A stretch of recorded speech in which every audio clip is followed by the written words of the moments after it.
Hi hello ಎಲ್ಲರಿಗೂ ನಮಸ್ಕಾರ. ಮಾಹಿತಿ ಬಿಂದು ಚಾನಲ್ಗೆ ನಿಮ್ಮೆಲ್ಲರಿಗೂ ಸ್ವಾಗತ. ಸದಾ ಒಂದಿಲ್ಲೊಂದು ವಿವಿಧಾತ್ಮಕ ವಿಷಯಗಳಿಂದಲೇ ಸುದ್ದಿಯಲ್ಲಿ ಇರುವ ಬಿಗ್ ಬಾಸ್ ಖ್ಯಾತಿಯ ಡ್ರೋನ್ ಪ್ರತಾಪ್ ಇದೀಗ ಪ್ರಯೋಗದ ಹೆಸರಿನಲ್ಲಿ ಮಾಡಿರುವ ಸ್ಟಂಟ್ ಭಾರೀ ಚರ್ಚೆಗೆ ಕಾರಣವಾಗಿದೆ. ಪ್ರತಾಪ್ ಜೊತೆಗೆ ಇದೀಗ ಇನ್ನೊಬ್ಬರಿಗೂ ಸಂಕಷ್ಟ ಎದುರಾಗಿದೆ. ಡ್ರೋನ್ ಪ್ರತಾಪ್ನನ್ನು ಇಡೀ ಕರ್ನಾಟಕವೇ ಒಂದು ಸಮಯದಲ್ಲಿ ಮೆಚ್ಚುಗೆಯ ಕಣ್ಣುಗಳಿಂದ ನೋಡಿತ್ತು. ಯಾವಾಗ ಪ್ರತಾಪ್ ಮೋಸ ಮಾಡಿದ್ದಾನೆ ಎನ್ನಲಾದ ಸುದ್ದಿ ಬಂತೋ ಆಗ ತೀವ್ರ ನೆಗೆಟಿವ್ ಆಗಿತ್ತು.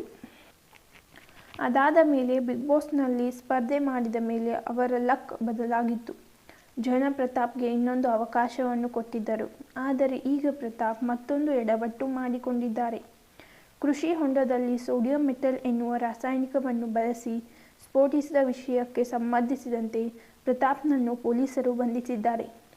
ಡ್ರೋನ್ ಪ್ರತಾಪ್ನೊಂದಿಗೆ ಇನ್ನಿಬ್ಬರು ಸೇರಿ ಒಟ್ಟು 3 ಮೇಲೆ ತುಮಕೂರಿನ ಮಿಡ್ಗಿಶಿ ಪೊಲೀಸ್ ಠಾಣೆಯಲ್ಲಿ ಎಫ್ಐಆರ್ ದಾಖಲಿಸಿಕೊಳ್ಳಲಾಗಿದೆ ಎಂದು ಹೇಳಲಾಗಿದೆ.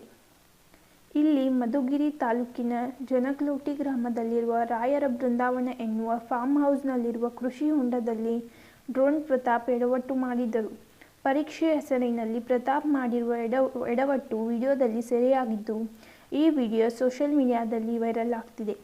ಇದಕ್ಕೆ ಸಾರ್ವಜನಿಕ ವಲಯದಿಂದ ಭಾರೀ ವಿರೋಧ ವ್ಯಕ್ತವಾಗುತ್ತಿದೆ. ಇನ್ನಿಬ್ಬರಿಗೆ ಸಂಕಷ್ಟ. ಈ ಪ್ರಕರಣದಲ್ಲಿ ಡ್ರೋನ್ ಪ್ರತಾಪ್ನೊಂದಿಗೆ ಇನ್ನಿಬ್ಬರಿಗೂ ಸಂಕಷ್ಟ ಎದುರಾಗಿದೆ ಎಂದು ಹೇಳಲಾಗಿದೆ.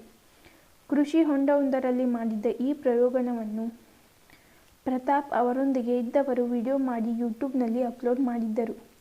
ಈ ವಿಡಿಯೋ ಭಾರೀ ಚರ್ಚೆಗೆ ಕಾರಣವಾಗಿತ್ತು. ಕೂಡಲೇ ಎಚ್ಚೆತ್ತುಕೊಂಡ ಪೊಲೀಸರು ಸುಮೋಟೋ ಕೇಸ್ ದಾಖಲಿಸಿಕೊಂಡಿದ್ದಾರೆ. ಇದರಲ್ಲಿ ಇದೀಗ ಇನ್ನಿಬ್ಬರಿಗೂ ಸಂಕಷ್ಟ ಸೃಷ್ಟಿಯಾಗಿದೆ. ಈ ಘಟನೆಗೆ ಮುಖ್ಯ